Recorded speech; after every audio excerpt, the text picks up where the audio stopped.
கண்ணியமிக்க அல்லாஹ்வின் நல்லடியார்களே, நம் இன்னும் மேலாக மதிக்கக்கூடிய முஹம்மது நபி ஸல்லல்லாஹு அலைஹி வஸல்லம் அவர்கள் மீதும் அவர்களை அப்படியே பின்பற்றி வாழ்ந்த சத்திய சஹாபாக்கள் மீதும் சஹாபிய பெண்மணிகள் மீதும் அவர்களை தொடர்ந்து வந்த தாபோயின்கள் மீதும் தாபோயின்கள் மீதும் இந்த சத்திய மார்க்கத்தை தூய வடிவில் கொண்டு வந்து சேர்த்த இமாம்களின் மீதும் இந்த உலகத்தில் வாழக்கூடிய அனைத்து முஸ்லீம்களின் மீதும் இந்த ஜும்மா தினத்தில் குழுமி இருக்கும் நாம் அனைவர் மீதும் ஏகனாகிய அல்லாஹ்வின் சாந்தியும் சமாதானம் உண்டாகட்டும் என்று கூறியவனாக எனது ஜும்மாரை ஆரம்பம் செய்கிறேன். சிறப்பிற்குரிய இந்த ஜும்மா நாளிலே எனக்கு வழங்கப்பட்டிருக்கும் தலைப்பு மனிதன் நன்றி கெட்டவன். பொதுவாகவே மனிதர்கள் மத்தியிலே ஒரு சில சுபாவங்கள் இருக்கும். அது மனிதனுடைய இயல்பு. யாராவது ஒருவர் உதவிகள் செய்யும் பொழுது, அந்த உதவிகள் பெறும் பொழுது சந்தோஷம் அடைவதும், யார் உதவி தருகிறாரோ அவரை புகழ்வதும் நட்போடு இருப்பதும் இருந்து கொண்டு, பின்னாளிலே ஏதாவது ஒரு சில விஷயங்களால் அல்லது மறதியினால் அல்லது அலட்சியத்தினால் யாருக்கு நன்றி செலுத்த வேண்டுமோ அந்த நன்றி மனிதன் மறந்து விடுவான். பொதுவாக மனிதருக்கு மத்தியில் இருக்கக்கூடிய ஒரு இயல்பு இது. ஆனால் இந்த இயல்பு என்பது உலகத்தில் வாழும் பொழுது ஒரு சில நேரங்களில் சமயங்களில் வந்து விடலாம். மனிதர்கள் மத்தியில் ஒருவர் எனக்கு ஏதோ உதவி செய்கிறார், அந்த உதவி செய்வது நான் அந்த நேரத்தில் அவருக்கு நன்றியுடனாக இருக்க வேண்டும். காலம் ஃபுல்லாக இருக்கணும்னா அவசியம் இல்லை, அந்த நேரத்தில் மட்டும் இருந்து கொள்ளலாம். அதே போல் மனிதர்கள் மத்தியிலே செய்யக்கூடிய யார் உதவி செய்தாலும் அவரும் கூட குறிப்பிட்ட நேரத்தில் மட்டும் அவர்கிட்ட நன்றி பார்த்து விட்டு செய்த அந்த உபகாரணம் உதவியை அல்லாஹ்விடத்தில் அவர் கூலியை பெற்றுக்கொள்ள வேண்டும். இப்படி தான் இருக்கணும் மனிதர்கள் மத்தியில்.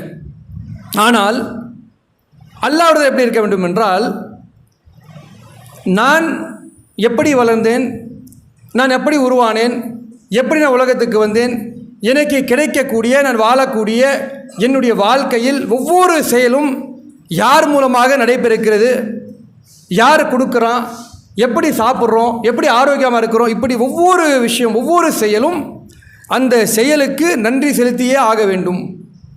எந்த ஒரு செயலுக்கும் அலட்சியப்படுத்தி போகிற மாதிரியான சூழலே கிடையாது. ஏனென்று சொன்னால், இயங்கக்கூடிய இந்த உலகத்தில் நாம் ஒரு சின்ன புள்ளியாக இருக்கிறோம். அந்த ஒரு சின்ன புள்ளியாக இருந்து கொண்டு நமக்கு கிடைக்கக்கூடிய ஒவ்வொரு செயலும் ஒவ்வொரு விஷயமும் அல்லாஹ் தாலாவே பட்டியல் போட்டு காமிக்கிறான். என்ன சொல்கிறான் அல்லாஹ் தாலா? சூரா அல் ஃபாத்திரில் 35வது சூரா 3வது வசனம் அல்லாஹ் சொல்லி காட்டுறான், யா ஐயன்னாசு ஒதுகுரு நீமத்தல்லாஹி அலைக்கும். மனிதர்களே, உங்களுக்கு அல்லாஹ் செய்த அருளை எண்ணி பாருங்கள். அல்லாஹ் சொல்கிறான், யா என்னாஸ் மனிதர்களே, நீமத்தல்லாஹு அலைக்கும் ஹல்மின் ஹாலிஹின் கைருல்லாஹி எதுகுருக்கும் மின சமாயி ஒல்லர்தி லா இலாஹா இல்லாஹுவ ஃபன்னா அதஃபஹூன். மனிதர்களே, நான் உங்களுக்கு செய்த அருளை எண்ணி பாருங்கள். வானத்திலிருந்தும் பூமியிலும் உங்களுக்கு அல்லாஹ்வை தவிர உணவளிப்பவன் யார்? நான் உங்களுக்கு சில அருளை செஞ்சுருக்கிறேன். அந்த அருளை செஞ்சுட்டு வானத்திலிருந்தும் பூமியிலிருந்தும் உங்களுக்கு உணவு கிடைக்கிறது. அந்த உணவு கிடைக்கிறதில்ல, அது யார் உங்களுக்கு செய்கிறான்? அல்லாஹ்வை தவிர்த்து யாரை செய்யணும் உண்டா? அல்லாஹ் இல்லாமல் உங்களுக்கு கிடைக்கக்கூடிய உணவு வானத்திலும் பூமியிலும் இது கிடைத்து விடுமா? அப்போ வணக்கத்திற்குரியவன் அவனை தவிர யாருமே இல்லை. இருந்தாலும் நீங்கள் எப்படி நன்றி செலுத்தாமல் இருக்கிறீங்க? அல்லாஹ் கேட்குறான். வானத்திலிருந்தும் பூமியிலும் கிடைக்கக்கூடிய நீங்கள் சாப்பிடக்கூடிய உணவு வகைகள் எல்லாமே அது எல்லாமே யார் செய்கிறான்? நான் தான் உங்களுக்கு செய்கிறேன். என்னை தவிர்த்து யாரா செய்பவன் உலகத்தில் உண்டா? அல்லாஹ் சொல்கிறான், நீங்கள் எவ்வாறு திசை திருப்பப்படுகிறீர்கள், எப்படி நீங்கள் எனக்கு நன்றி செலுத்தாமல் இருக்கிறீங்கன்னு நல்லா கேட்குறான். கேட்டுட்டு அல்லாஹ் தாலா சூரா இப்ராஹிமில் சொல்லி காட்டுகிறான், வ ஆதாக்கும் மின் குல்லி மா ஜல்துமுஹு ஒயின் அத்த நீமத்தல்லாஹி லா துவசஹு இன்னல் இன்சான லா ஜுல்மன் கஃபூர். அல்லாஹ் சொல்கிறான், நீங்கள் கேட்குறீங்க, உங்களுக்கு கஷ்டம் ஒன்று வருது, உங்களுக்கு ஒரு பிரச்சனையை நீங்கள் சந்திக்கிறீங்க, அந்த பிரச்சனையின் சமயத்தில் உங்களுக்கு நெருக்கடியான சமயத்தில் என்கிட்ட வர்றீங்க, நீங்கள் கையேந்துறீங்க. உங்களுடைய பிரச்சனை சமயத்தில், உங்களுக்கு துன்பம் ஏற்படக்கூடிய சமயத்தில், உங்களுக்கு நோய் வரக்கூடிய நேரங்களில் என்னை வந்து நீங்கள் சந்திக்கிறீங்க, கையேந்தி பிரார்த்தனை செய்கிறீங்க. அதற்குண்டான பதிலையும் உங்களுக்கு கொடுக்குறேன். எதெல்லாம் கேட்குறீங்களோ அதெல்லாம் நான் உங்களுக்கு கொடுக்குறேன். அது மட்டுமா கொடுக்குறேன்? அல்லாஹ் சொல்கிறேன், நீங்கள் கேட்ட ஒவ்வொன்றையும் அவன் உங்களுக்கு வழங்கினான். நீங்கள் என்ன கேட்குறீங்க எல்லாமே உங்களுக்கு கொடுக்குறான். கொடுத்துட்டு அல்லாஹ்வின் அருட்கொடியை நீங்கள் எண்ணினால் அதை உங்களால் எண்ணவே முடியாது. நம்ம கேட்குறோம்ல அல்லாஹ்கிட்ட, இறைவா எனக்கு இன்றைக்கி வருமானம் அதிகமாக வேணும், இறைவா என்னுடைய பிள்ளை நல்லா இருக்கணும், இறைவா என்னுடைய பிள்ளை ஆரோக்கியமாக இருக்கணும், நான் ஆரோக்கியமாக இருக்கணும் கேட்குறோம்ல. அல்லாஹ் சொல்கிறான், நீங்கள் கேட்குறீங்களப்பா, அது மட்டும்தான் உங்களுக்கு தரேன் நான். நீ வந்து பள்ளிவாசல் உட்காந்துக்கிட்டு 5 நிமிஷம் கேட்குற, இறைவா எனக்கு செல்வத்தை நல்லா கொடு, இறைவா எனக்கு நோய் இருக்கக்கூடாது ஆரோக்கியத்தை கொடு, இறைவா என்னுடைய பிள்ளை நல்லா வளரும், அதற்காக நீங்கள் பிரார்த்தனை பண்ணுறீங்க. நீங்கள் கேட்கக்கூடிய பிரார்த்தனை எல்லாமே 5 நிமிஷம் 10 நிமிஷம், சிலருக்கு அது கூட கிடையாது, 1 நிமிஷம் 2 நிமிஷம் பிரார்த்தனைகள். நீங்கள் எது என்கிட்ட கேட்குறீங்களோ அது மட்டும்தான் உங்களுக்கு நான் செய்து கொண்டிருக்கிறேனா அல்லது அதை தாண்டி செய்கிறேனா? அல்லாஹ் சொல்கிறான், அதை தாண்டி உங்களுக்கு நான் செய்வது நீங்கள் என்ன எழுத ஆரம்பித்தால் உங்களால் முடியவே முடியாது. எவ்வளோ எழுதுவீங்க? எவ்வளோ எழுத முடியும்? நாம் சாப்பிடக்கூடிய உணவு, அருந்தக்கூடிய நீர், உடுத்தக்கூடிய உடை, பயன்படுத்தக்கூடிய வாகனம், இருக்கக்கூடிய இருப்பிடம், எவ்வளோ பட்டியல் போடணும்? நம்முடைய வாழ்க்கையில் இருக்கக்கூடிய வாழ்க்கை 60 வருஷம் 65 வருஷம் வாழ்க்கை, அதில் அல்லாஹ்ட்ட நம்ம கேட்டு கேட்டு தான் ஒவ்வொன்றும் பெறுறோமா? நம்ம இப்போ ஜும்மா முடிச்சுட்டு போய் வீட்டில் சாப்பிட்றோம், பிரியாணியோ குஷ்காவோ ஏதோ ஒரு உணவு, அல்லாஹ்ட்ட கேட்டு தான் அது உணவு வருதா நமக்கு? அதான் அல்லாஹ் சொல்கிறான், நீங்கள் கேட்டதையும் உங்களுக்கு கொடுக்குறேன், நீங்கள் கேட்காம இருக்கிறீங்கல்ல அதையும் உங்களுக்கு கொடுத்துக்கிட்டு இருக்கிறேன். அது எல்லாம் நீங்கள் என்ன ஆரம்பித்தால் எழுத ஆரம்பித்தால் உங்களால் முடியவே முடியாது. இப்படிப்பட்ட ஒரு அருட்கொடை அல்லாஹ் நம்ம கொடுக்குறான்னா அதை பெற்றுவிட்டு நன்றி மறந்தவர்களாக, நன்றி கெட்டவர்களாக, அல்லாஹ்வுக்கு நன்றி செலுத்தாமல் நம்முடைய வாழ்க்கையை வாழ முடியுமா? நாம ஒரு இடத்துல வேலை செய்கிறோம், வேலை செய்யக்கூடிய இடத்துல அந்த எஜமானை எதிர்பார்ப்பான், என்கிட்ட வேலை செய்கிறவன் நல்ல வேலை செய்யணும், சரியாக எதிர்பார்ப்பான். வேலை செய்யக்கூடியவர்கள் நான் இன்னைக்கு சரியாக அவங்ககிட்ட இருக்கணும், சரியாக வேலை செய்யணும், வேலை செய்து விட்டு சிறந்த ஊதியம் பெற்றுக்கொள்ள வேண்டும் எதிர்பார்ப்பான். எப்போ வரைக்கும் எதிர்பார்ப்பான்? அவங்க சம்பளம் கொடுக்குற வரைக்கும். அந்த சம்பளத்தை தாண்டி வந்து விட்டால் அதோட முடிஞ்சு போச்சு, கணக்கு இல்லை. அவன் எதாவது செய்வானா? ஒரு மாதம் முடிஞ்சிடுச்சு, வேறு இடத்துல எங்கேயோ போயிட்டான், அவனுக்கு சம்மந்தம் இல்லை, தொடர்ச்சியாக அந்த முதலாளி அந்த ஓனர் செய்வார்னா செய்ய மாட்டார். ஆனால் அல்லாஹ் சொல்கிறான், நீ என்னெல்லாம் கிட்ட கேட்டீங்க அது இல்லாமல் அது தாண்டி ஒவ்வொன்றையும் நான் செய்து கொண்டிருக்கிறேன். அதை நீங்கள் எழுதினாலோ அது எண்ணி பார்த்தாலோ முடியவே முடியாது என்று அல்லாஹ் தஆலா சொல்லிட்டு சொல்கிறான், மனிதன் அநீதி இழைப்பவன் நன்றி கெட்டவன்.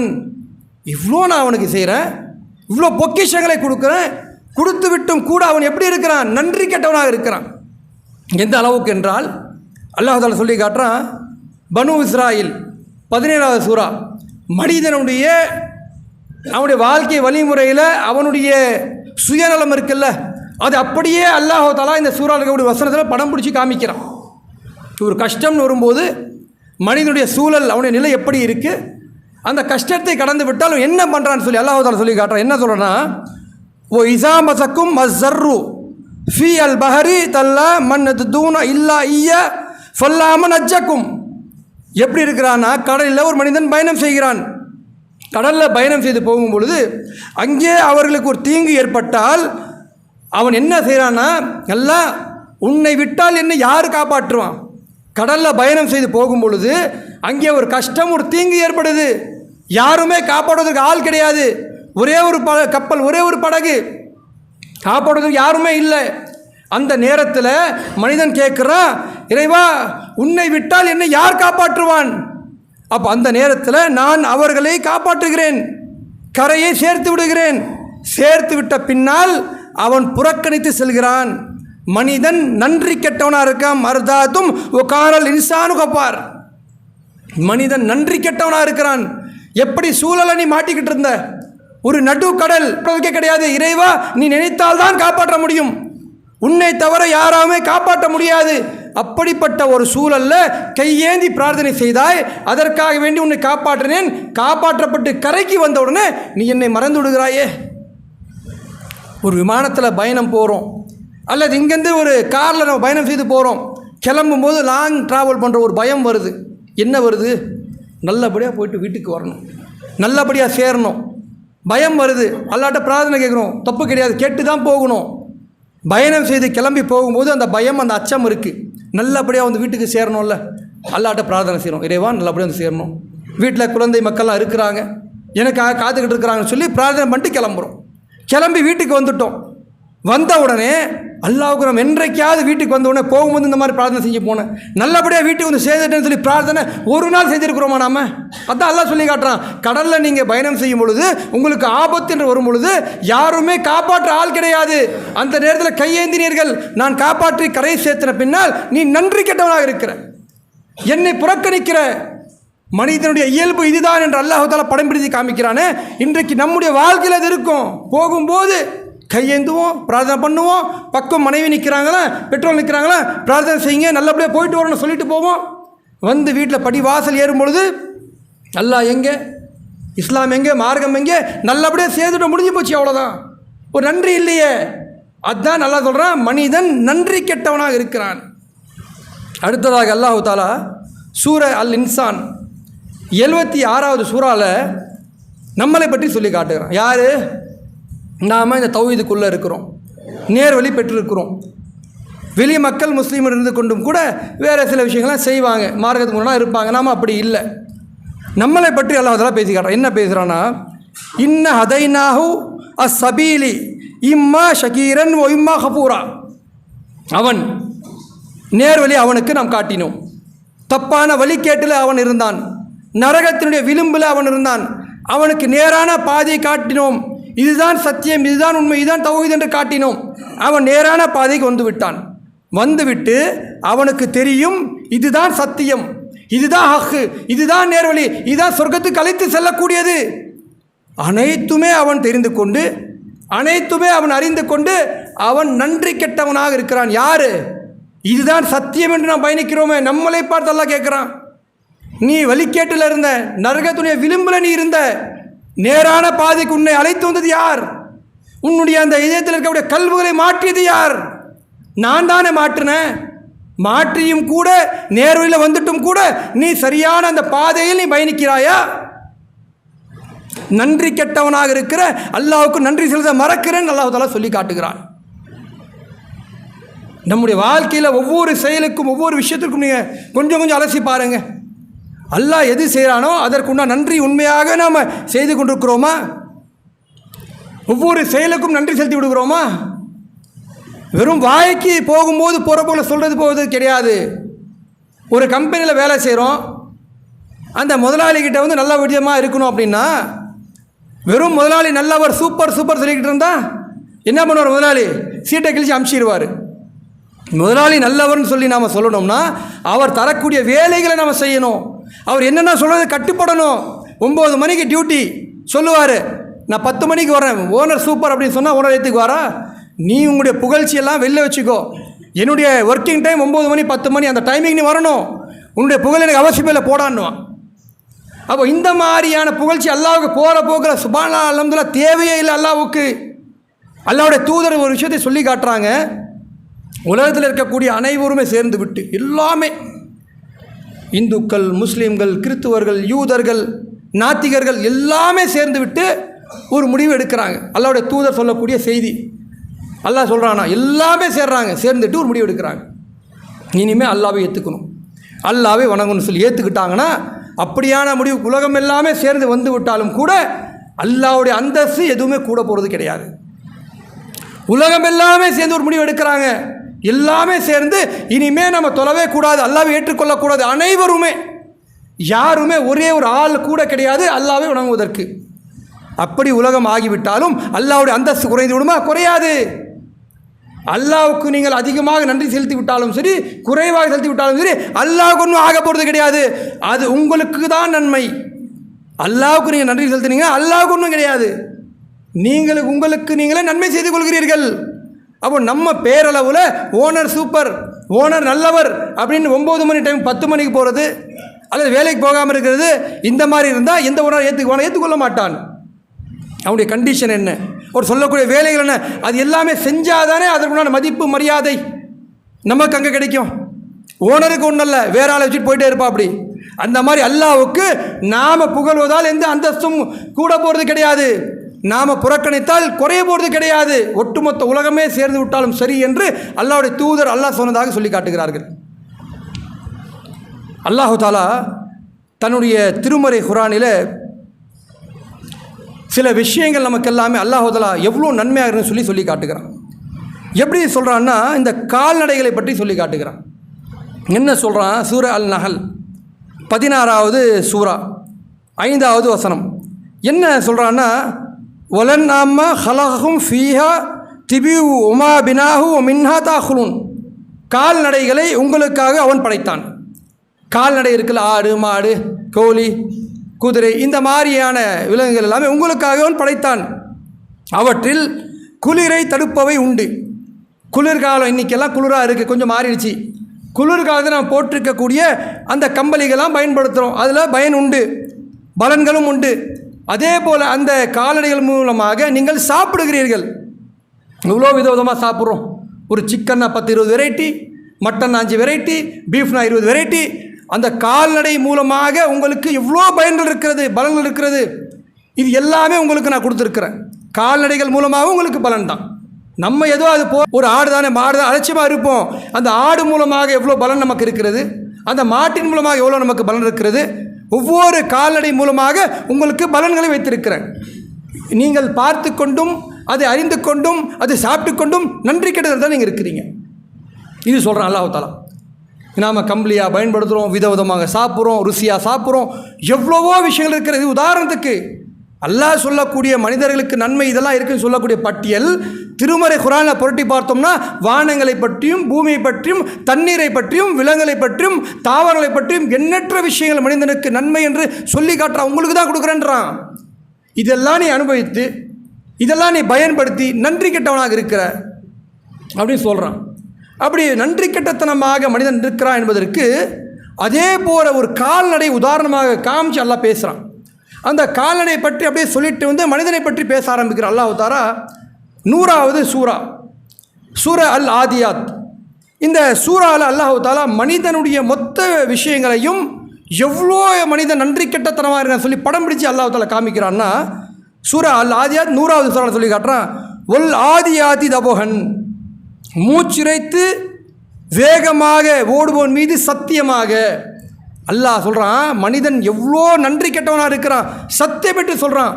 மூச்சிறைத்து வேகமாக ஓடக்கூடிய கால்நடை இருக்கல, அதன் மீது சத்தியமாக. அது எதுன்னு சொல்லலை, பின்னாடி நான் சொல்கிறேன். அல்லாஹ் சொல்லக்கூடிய வார்த்தை என்ன? மூச்சிறைத்து வேகமாக ஓடுவன் மீது சத்தியமாக மனிதன் நன்றி கெட்டவனாக இருக்கிறான். அடுத்தது சொல்கிறான் ஃபல் மூரியாத்து ஹதுஆ, தீப்பொறியை பறக்க செய்விடுமே சத்தியமாக. அந்த கால்நடை ஓடுனா தீப்பொறி பறக்கும், அந்த வேகமாக ஓடும். மூச்சிறைத்து மூச்சு வாங்கி கொண்டே அந்த கால்நடை ஓடிக்கிட்டு இருக்கும். அடுத்தது அந்த கால்நடை எப்படிப்பட்ட கால்நடை? வேகமாக அப்படி ஓடுதுன்னா ஃபல் மூரியாத்து ஹதுஹா, தீப்பொறிகள் பறக்கும். ஃபல் மூஹிராத்து சுபுஹா, அதிகாலையில் தாக்குதல் நடத்தப்படக்கூடிய வயது. ஒரு போருக்கு அந்த கால்நடை போகுதுன்னா புழுதி அப்படி கிளக்கும். அந்த போர்க்களம்ல எப்படி மக்களை சூழ்ந்திருப்பாங்க, சூழ்ந்து அப்படி இருக்கும் பொழுது தாக்குதல் நடத்தக்கூடிய வகையில் இருக்கும். மேலே உக்காந்துட்டு போனோம்னா கீழே இருக்கக்கூடிய ஆடுகளை வெட்டிட்டு போயிட்டே இருக்கலாம். அப்படிப்பட்ட தாக்குதல் நடத்தக்கூடிய வகையில் அந்த கால்நடை இருக்கும். சொல்லி காட்டுறா ஃபல் மூஹிராத்து, காலை நேரத்தில் அந்த கால்நடை போகும் பொழுது அப்படியே புழுதி பறந்துட்டு போகும். ஃபசர் நபிஹி நஹா, அக்கம் பக்கமெல்லாம் புழுதி பரவும். அப்படி வேகமாக ஒரு கால்நடை போதுங்க. வேகமாக ஒரு வண்டி போனால் என்ன ஆகும்? தூசின்னு அப்படி பறக்கும்ல. அந்த போர்க்களத்தில் அந்த கால்நடை வேகமாக காலை நேரத்தில் வேகமாக ஓடும் பொழுது புழுதி அக்கம் பக்கம் பரவும். ஃபசுனபி ஜமுவா, ஒட்டுமொத்த படைகள் சூழ்ந்து நிற்கிறது. அந்த படைகளுக்கு நடுவில் அப்படியே ரவுண்ட் கட்டி நிற்கும். அப்படியே பார்க்கும், பதம் பார்க்கும். யார்? தன்னுடைய எஜமான் மேலே இருக்கிறான். அந்த கால்நடை இவ்வளோ வேலைகள் செய்கிறது. என்ன செய்கிறது? மூச்சு வாங்கி வாங்கி ஓடுகிறது. காலில் தீப்பொறி பறக்கிறது. வேகமாக ஓடி காலை நேரத்தில் இருக்கக்கூடிய கூட்டங்களை ஓரம் கட்டிட்டு அந்த இருக்கக்கூடிய புழுதி பரவ செய்கிறது. அப்படிப்பட்ட ஃபர்ஸ்ட் நபி ஜமுவா படையெல்லாம் சூழ்ந்து நிற்கிறது. கொஞ்சம் கூட அச்சப்படாமல் பயப்படாமல் வேகமாக பாய்ந்து ஓடுகிறது அந்த கால்நடை. இவ்வளோ அல்லாஹ் சொல்லிட்டான் இந்த கால்நடை பற்றி. எவ்வளோ விஷயங்கள். 5-6 விஷயத்தை பட்டியல் போட்டுட்டான்.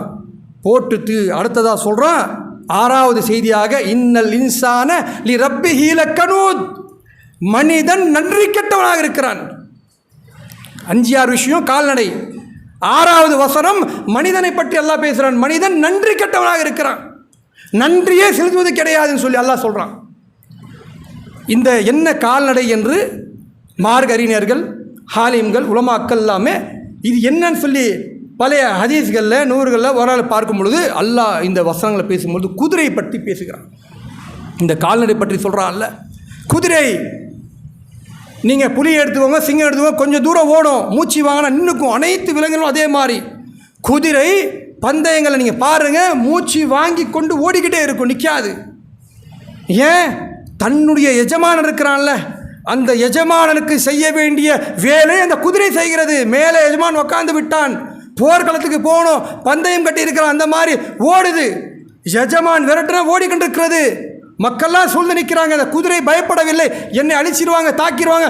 எஜமான் ஓட சொல்கிறான், உள்ளே களத்துக்குள்ளே செல்கிறது, வீரமாக போகிறது. எதுக்காக வேண்டி? தன்னுடைய எஜமானன் போக சொல்கிறான். அந்த காலை நேரம் வேகமாக கால்களில் குதிரை ஓடுனா அந்த தீப்பொறிகள் பறக்கும். வேற மிருகத்துக்கு நீங்கள் பார்க்க முடியாது. மேலே ஒரு பாறை மேலேயோ கருக்கல் மேலேயோ ஓடினா தீப்பொறிகள் பறக்கும். அல்லாஹ் தஆலா சொல்கிறான், இந்த கால்நடை இருக்கிறதே அது தன்னுடைய எஜமானுக்கு நன்றி செலுத்துகிறது. எப்படி? ஒரு போர்க்களம் என்றாலும் சூழ்ந்து உள்ளே மக்கள் நிற்கும் பொழுது உள்ளே போகிறது. இந்த கால்நடை செய்யக்கூடிய நன்றி இருக்கிறதே, அந்த நன்றி இந்த மனிதனுக்கு கிடையாது. நன்றி கெட்டவனாக இருக்கிறான். எதில் நன்றி கெட்டவனாக நாம் இருக்கிறோம்? அல்லாஹ் முதல்ல நம்மகிட்ட நன்றி எதிர்பார்ப்பது எது? அல்லாஹ்வுக்கு மிக பிடித்த நன்றி எது? நாம் அல்லாஹ்வுக்கு நன்றி செலுத்த வேண்டும் என்றால் எந்த விஷயத்தில் முதல் நன்றி செலுத்த வேண்டும்? அல்லாஹு தஆலா தன்னுடைய திருமறை குர்ஆனில் சொல்லி காட்டுறான். என்ன சொல்கிறான்? உமா ஹலக்த அல் ஜின்ன வல் இன்ஸ இல்லா லியஅபுதூன், ஜின்களையும் மனிதர்களையும் நான் படைத்ததே என்னை நீங்கள் வணங்க வேண்டும். இதுதான் ஆகச்சிறந்த மிகப்பெரிய நன்றி. போகும்போது அல்லாஹ் அல்ஹம்துலில்லாஹ் சூப்பர், சுப்ஹான் அல்லாஹ், அல்லாஹ் அக்பர், 1000 விஷயம் இருக்கட்டும், போகிற போக்கில் சொல்லிட்டு போகிறது. யாருக்கு சொல்ல தெரியாது? யாருக்கு சொல்வதற்கு கஷ்டம்? ஆனால் அல்லாஹ் மிக சிறந்த மிக உயர்ந்த இடத்துல உங்களிடத்தில் எதிர்பார்க்கக்கூடிய நன்றி எது? அல்லாஹ் சொல்கிறான், ஜின்னையும் மனிதர்களையும் உமா ஹலக்தவல் இன்சவல் இன்ஜின்ன, ஜின்களையும் மனிதர்களையும் நான் படைத்தது நீங்கள் நன்றி செலுத்த வேண்டும், அதற்காகத்தான் படைத்தேன். இது ஒரு விஷயம். அதற்கு அடுத்தது தான் அடுத்த நன்றிகள் எல்லாமே நம்ம பட்டியல் போட்டு பார்க்கலாம்.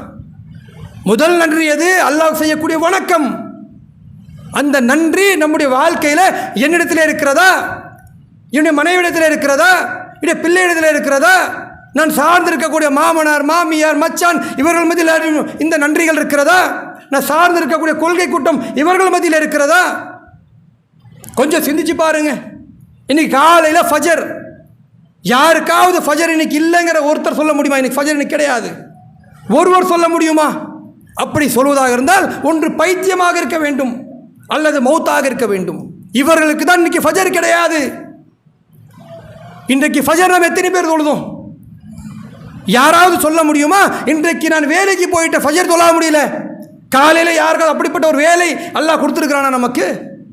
4:30 மணிக்கு 5 மணிக்கு 5:30 மணிக்கு எழுந்து காலையிலே ஒர்க்கிங், அந்த மாதிரியான சூழல் நமக்கு இருக்கிறதா? இன்றைக்கு பகலில் சொல்லலாம், ஜோருக்கு எங்கேயோ இருந்தாங்க முடியலைங்க, சொல்லக்கூடாது, சொல்ல முடியாது. நான் உன்னை படைச்சது எதுக்குப்பா? நீ என்னை வணங்கணும், அதற்காக நான் படைச்சிருக்கிறேன். அதற்கு பின்னாடி தான் குடும்பம், மனைவி, மக்கள், வாழ்க்கை எல்லாமே. உன்னை படைத்த நோக்கம் நீ என்னை தலை சாய்த்து வணங்கணும், இதுதான் எனக்கு செலுத்தக்கூடிய முதல் நன்றி. இன்னைக்கு ஃபஜர் தொழுகை நம்முடைய பிள்ளைகள் தொழுதார்கள், நம்ம கேள்வி கேட்டிருக்கிறோமா? வீட்டில் இருக்கக்கூடிய பெண், மனைவி, நீ ஃபஜர் தொழுதியா நம்ம கேள்வி கேட்டோம். நானாக இருக்கட்டும், நீங்களாக இருக்கட்டும், எல்லாரும் சேர்த்துத்தான் இந்த தகவல். என்னிடத்தில் இந்த குறை இருந்தால் நான் மாற்றிக்கொள்ள வேண்டும், உங்களிடத்தில் இந்த குறை இருந்தால் நீங்கள் மாற்றிக்கொள்ள வேண்டும். அல்லது மனைவி தொழக்கூடியவராக இருக்கிறாங்க, ஃபஜர் நேரம் ஆகிவிட்டது, கணவரை எழுப்பி நீ உண்மையாகவே ஆசை, அந்த முஹப்பத் கணவன் மீது இருந்தால் நீங்கள் எழுப்பி ஃபஜர் தொழ வேண்டும்ங்கிற வார்த்தை நீங்கள் சொல்லியிருக்கிறீங்களா? நீங்கள் பெண்கள், ஆண்கள் தொழக்கூடியவா இருக்கிறீங்க, பெண்கள் தூங்குறாங்க, அல்லாஹ் நாளை கேள்வி கேட்பான், நான் மட்டும் ஃபஜர் தொழுகைக்கு போகிறேன், நீ ஃபஜர் தொழ வேண்டும் சொல்லியிருக்கிறோமா? அல்லது பிள்ளைகள் தொழக்கூடிய வயசு வந்துருச்சு, பிள்ளைகளை எழுப்பி நாம் தொலை கூட்டு வந்திருக்கிறோமா அல்லது தொலை சொல்லியிருக்கிறோமா? நாம் நம்முடைய வாழ்க்கையில் அல்லாஹ் எதிர்பார்க்கக்கூடிய நன்றி, முதல் நன்றியே நம்ம செய்யவில்லை என்றால் எவ்வளோ நன்றி கெட்டத்தனமாக நம்ம வாழ்ந்து கொண்டிருக்கோம் சொல்லி கொஞ்சம் யோசிச்சு பாருங்க. மற்ற நன்றியெல்லாம் அடுத்து வைத்துக் கொள்ளலாம், பயணம் செய்வது, போயிட்டு வருது, அந்த நன்றியெல்லாம் பின்னாடி வைத்துக் கொள்ளலாம். பொருளாதாரம், நம்முடைய ஆரோக்கியம், ஓய்வுக்கு எல்லாமே அடுத்தடுத்த நன்றிகள். அல்லாஹ் வைக்கக்கூடிய முதல் நன்றி, நாம் செலுத்தக்கூடிய முதல் நன்றி, அந்த நன்றியில் நம்ம சரியாக இருக்கிறோம்னு சொல்லி பார்த்தோம்னா அல்லாஹ் சொல்லக்கூடிய வார்த்தை சரியாக பொருத்தமாக இருக்கிறது. அந்த குதிரையை உதாரணம் காட்டி சொல்கிறோம் அல்லாஹ் தாலா, அந்த கால்நடைக்கு கூட நீங்கள் சமம் கிடையாதுங்கிற அல்லாஹ் தாலா. அவ்வளோ மோசமாக நாம் ஒரு கால்நடையை ஒப்பிட்டு அல்லாஹ் சொல்கிறான், அவனுடைய சிஃபத்துக்களை சொல்கிறான். ஒரு கால்நடை நான் இப்படி இருக்குன்னு காட்டிட்டு, மனிதன் நீ நன்றி கெட்டவன், நன்றி கெட்டத்தனமாக இருக்கிற, இவ்வளோ நான் கொடுத்துருக்குறேன், எவ்வளோ அல்லாஹ் செய்கிறான், எவ்வளோ செய்கிறான் அல்லாஹ் தாலா நமக்கு. அல்லாஹ்வுடைய தூதருடைய வாழ்க்கை நீங்கள் புரட்டி பாருங்கள், என்னங்க வாழ்க்கை. அல்லாஹ்வுடைய தூதர் படுத்திருக்கிறாங்க, படுக்கக்கூடிய அந்த பெட்டு, அந்த பாய், அல்லாஹ்வுடைய தூதர் எழுந்து உட்காரும் பொழுது பின்னாடி அப்படியே வரி வரியாக இருக்குங்க.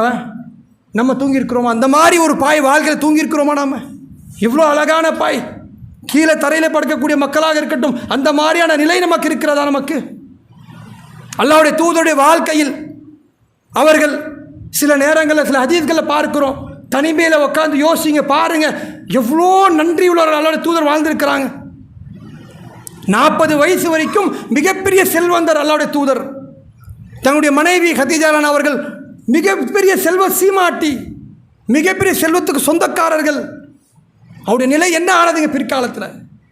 அல்லாஹ்வுடைய தூதர் வெளில வர்றாங்க, வீட்டை விட்டு வெளில வர்றாங்க, அபூபக்கர் சித்திக் வெளில வர்றாங்க, உமர் வெளில வர்றாங்க. எதற்காக வீதிக்கு வர்றாங்கன்னா, வீட்டில் உணவு கிடையாது, அல்லாஹ்வுடைய தூதருடைய வீட்டில் உணவு கிடையாது. அஷருல் பஷர் 10 நபி தோழர்கள் முதல் இடத்தில் அபூபக்கர் சித்திக். நாளைக்கு சொர்க்கத்தில் ஒவ்வொரு வாசல் வழியாகவும் அழைக்கப்படுவார் அபூபக்கர் சித்திக் அவர்கள். வீட்டில் சாப்பாடு கிடையாது, ரோட்டுக்கு வந்திருக்கு. உமர் அல்லாஹ் அவர்கள், இனி உலகத்தில் இருக்கக்கூடிய மக்கள்லாம் பேசிக்கொள்கிறார்கள், ஆட்சி நடந்தால் உமரை போல் ஆட்சி நடத்த வேண்டும். அல்லாஹ்வுடைய தூதர் சொன்னார்கள், நான் சொர்க்கத்துக்கு சென்றேன், செல்லும் பொழுது உமருடைய பேர் அந்த சொர்க்கத்துடைய வாசல் இருந்தது, நான் உள்ளே போகாமல் வந்து விட்டேன், நீங்கள் ரோஷக்காரர் ஆயிற்றே. சொர்க்கத்தில் மாளிகைகள் கன்ஃபார்ம் யாருக்கு? உமர்லா அவர்களுக்கு. அவருடைய நிலைமை உலகத்தில் என்ன? அல்லாஹ்வுடைய தூதர் வெளில வர்றாங்க ரோட்டுக்கு, அபூபக்கர் சித்திக் வருகிறார்கள், உமர்லா அவர்கள் வருகிறார்கள், வீட்டில் சாப்பாடு இல்லை. அந்த மாதிரி நிலைமை நாம் வாழ்ந்து கொண்டிருக்கிறோமா? நாம் ஒரு நாள் சந்திச்சிருக்கிறோமா? நாம் நம்முடைய வாழ்க்கையில் இந்த நேரத்தில் சாப்பாடு இல்லை சந்தித்திருக்கிறோமா? நாம் அதைவிட அல்லாஹ்வுடைய தூதர் அவர்கள் ஒரு கட்டத்தில் வீட்டில் ஒன்றுமே சாப்பிட இல்லை. புகாரில் முஸ்லீம்லாம் எடுத்து பாருங்கள் நீங்கள், 2-3 மாதங்கள் வீட்டில் அடுப்பு எரியாது, சாப்பாடு கிடையாது. அப்படிப்பட்ட சூழல். ஒரு நேரத்தில் அல்லாஹ்வுடைய தூதர் அவர்கள் வீட்டை விட்டு வெளில வராங்க, பட்டினியாக இருக்கிறாங்க, சாப்பிட்டது ரொம்ப நாள் ஆச்சு, சாப்பிடலை.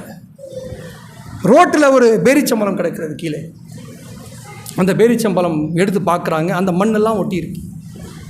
இப்போ கீழே ரோட்டில் இருந்தால் ஒரு ஏதோ பொருள் வந்தால் எப்படி இருக்கும், அதுவும் பேரிச்சம்பழம்னா அப்படியே மணல் ஒட்டிக்கும், அந்த பசையாக இருக்கும், அந்த மாதிரி அந்த மணல் எல்லாமே ஒட்டி இருக்குது. அல்லாஹ்வுடைய தூதர் எடுக்கிறாங்க, மணலை எல்லாம் தட்டுறாங்க, தட்டி விட்டு வாயில் அப்படி போக போகிறாங்க. என்ன வாழ்க்கை பாருங்கள், அந்த மாதிரி வாழ்க்கை நம்ம சந்திக்கவே இல்லை.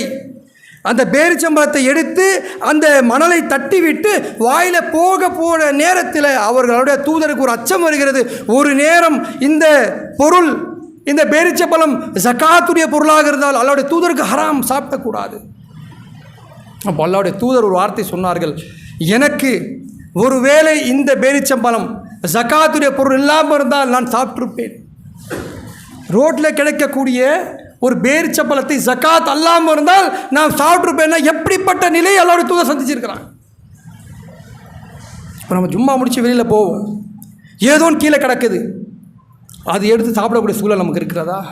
காலைல தட்டிட்டு போயிடும். ஏன் வீட்டில் பிரியாணி இருக்குது, அது ஏதோ பண்ணு கிடக்குதுன்னு வைங்க, ப்ரெட்டு இருக்குது வெளியில் கீழே கிடக்குது, இன்றைக்கி போகிற வெளியில், அது எடுத்து யாரா நம்ம சாப்பிடுவோமா? நம்ம அல்லாஹ்வுடைய தூதருடைய நிலை அப்படிப்பட்ட நிலை. அல்லாஹ் நம்மளை அப்படி வைக்கல. சாப்பிடக்கூடிய உணவு என்பது என்னென்ன வெரைட்டி வேணும் வீட்டில் சொல்லிடுவோம், அட்வான்ஸாக சொல்லுவோம். காலையில் இது, ஜோஹருக்கு அது, இஷாவுக்கு அது, 3 நேரம் 3 விதமாக, நாளைக்கு இது இருக்கக்கூடாது, நாளைக்கு வேறு விதம், நாளைக்கு அது வேறு விதம், போன வாரம் இந்த பிரியாணி, வாரம் இது, இன்றைக்கி வேறு பிரியாணி. என்னங்க வாழ்க்கை? எப்படிப்பட்ட வாழ்க்கை வாழ்றோம் நாம்? நன்றி கெட்டத்தனமானவன் இருக்கிறாமா அல்லாவுக்கு?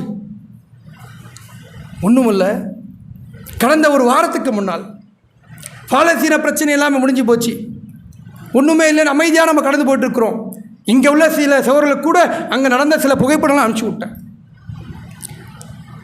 பாலஸ்தீனத்தில் சிறிய குழந்தைகள், எப்போவுமே அந்த பகுதியில் உள்ள மக்களை பார்த்தாவே அவ்வளோ அழகாக இருப்பாங்க, பார்த்த உடனே கட்டி பிடிக்கணுங்கிற மாதிரி ஆயிரும். அந்த அளவுக்கு அந்த பிள்ளைகள் எல்லாமே பார்க்கும்போது அல்லாஹ் அவ்வளோ அழகாக ஆக்கியிருக்கிறான். அந்த பிள்ளைகளுடைய நிலைமை, தாய் தந்தை இல்லாத நேரத்தில் வீடெல்லாம் இடிஞ்சு போச்சு, கூடாரத்தில் எல்லாமே தங்கியிருக்கிறாங்க. தங்க இருக்கக்கூடிய அந்த சமயத்தில் திடீரென்று மழை வருகிறது. மழை வரும் பொழுது அந்த சின்ன சின்ன பிஞ்சுகள் அந்த புகைப்படங்களை பார்க்கும் பொழுது நம்மளை அறியாமலே கண்ணீர் வருகிறது. அப்படிப்பட்ட நிலை அந்த பிள்ளைகளுக்கு. உங்களுக்கு வேணுமென்றால் இடத்துல புகைப்படங்கள் இருக்கிறது, அந்த புகைப்படங்களை பாருங்கள்.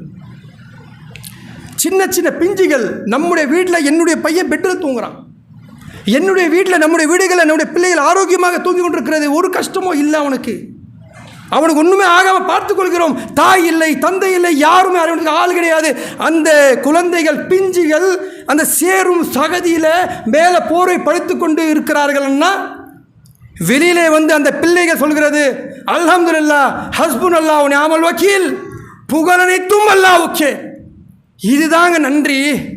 இவ்வளோ கஷ்டத்திலும் பிரச்சனையிலும் அந்த பிள்ளைகள் அல்லாஹ்வுக்கு நன்றி செலுத்துகிறாங்க. நம்மளால் தாங்க முடியுமா? ஒரு கஷ்டம் வந்து விட்டால் என்ன, அல்லாஹ் அவனுக்கு இவ்வளோ செய்றானே, எனக்கு இல்லையே, அல்லாஹ் அவனுக்கு அவ்வளோ குற்றானே, எனக்கு கிடையாது, இவனுடைய அண்ணன் நல்லா இருக்கான், தம்பி இப்படி இருக்கிறானே, இவனுடைய குடும்பங்கள் எப்படி வாழ்கிறது. சின்ன சின்ன பிஞ்சுகள் குழந்தைகள் 3-4 வயசு தாண்டில் வந்து சொல்கிறான், எல்லாம் நன்மைக்கே, அல்ஹம்துலில்லாஹ், ஹஸ்புனல்லாஹ் வ நிஅமல் வக்கீல், அல்லாஹ் தான் எங்களுக்கு உதவியாளன், நாங்கள் நன்றி கெட்டவர்கள் இல்லை என்ற சின்ன பிஞ்சு 4 வயசு பிஞ்சு சொல்கிறது. சேரும் சகதியிலும் படுத்துக்கிற அந்த பிள்ளை. நம்முடைய வாழ்க்கையில் புரட்டி பாருங்கள், நம்ம எப்படி வாழ்ந்துக்கிட்டு இருக்கிறோம். சாதாரண உடையாக போகிறோம், நாம் கிழிஞ்ச துணி போட்டுக்கிட்டு போகிறான் வழியில், பாதியில் போங்க, எத்தனையோ பேர் கிழிஞ்ச துணி. அந்த மாதிரி நிலையா?